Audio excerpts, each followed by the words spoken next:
Aris number 23, Edwin Duque, please come in. Edwin. Uy. May pagbigat, Mayor Deo. Nakasentro ngayon ang Valenzuela Police sa paglalagay ng mga checkpoint sa mga borders ng Bulacan at Valenzuela para masala yung mga nagpapasok o nais magpasok ng mga bawal ang mga paputok mula naman sa Bulacan pasok sa Metro Manila.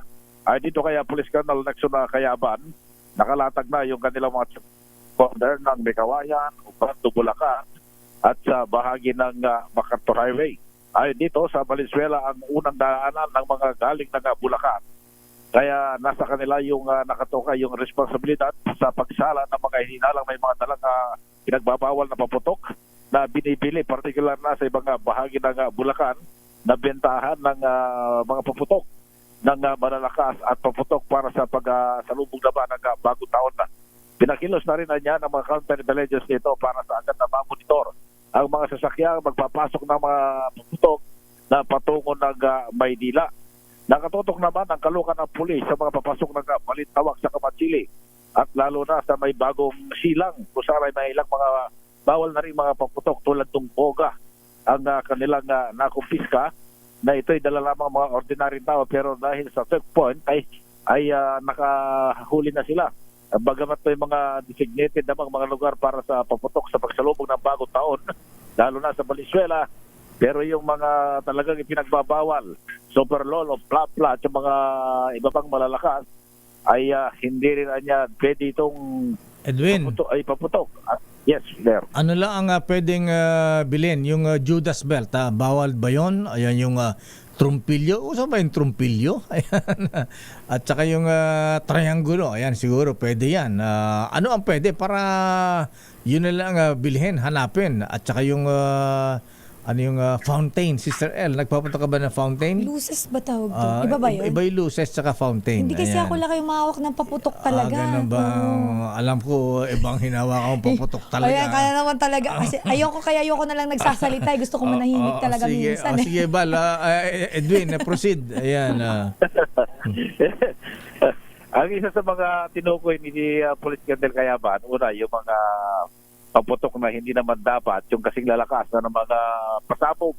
Halimbawa, yung Super Lolo, yung Goodbye Philippines, yung alam ko pati yung Piccolo Mayor, pinagbabawal na rin dahil karamihan sa mga batang nabibigyan paputok ay mga Piccolo.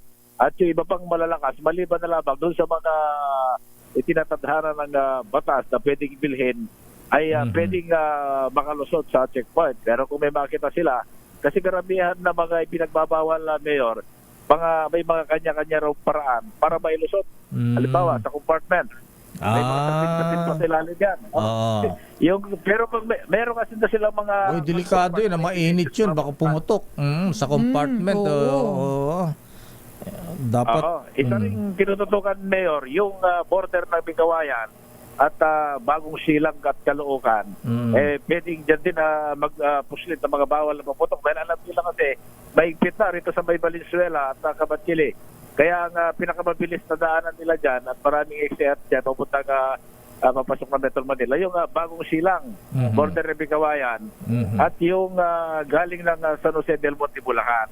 Okay. Kaya marami. Edwin, yan ang tinutukan ngayon ng mga checkpoint. Edwin, isa pa. Ayan, yung luces ba, bawal ba yun? Kasi alam mo yung luces, Sister L, nagiging cause ng ano yan, ng sunog minsan. Yung pagkasinda mo ganyan hindi umakit kung saan sumusuot. May napakalaking sunog na kinover namin nung araw dyan sa Santa Mesa. Dahil sa luces. Sa luces, ayan, yung luces, imbas na umakyat pataas. Sumot sa bahay. Pumunta sa loob ng bahay. Naku. Daming halos buong barangay yata dyan sa may Vima pa Santa Mesa yung nasunog nung araw. Ayan, so siguro dapat yan din ang ingatan natin. Dapat sa open field. Oo, kaya may designated area na lang talaga lakay Yan ay hindi naman kasama doon sa mga nakalagay doon sa mga pinagbabawal, Mayor. Pero siguro dahil isa yan sa mga dahilan kung bakit nag-isa din ang sunog, sabi nga dapat maging open at yan ay limitahan. Pwedeng kasi kapag bisan yung mga dahilan pag may mga sunog, anong dahilan? Yung mga losses na galing sa labas pumasok Yun ang nagkikisa din ng kasunog, Mayor. Okay nga, Rod. Yan, Mayor, mula pa rin sa Camarama Range 23 Edwin Duque, nagulat sa Disa Range, una sa Pilipinas, una sa Pilipino. Maraming salamat, Edwin Duque.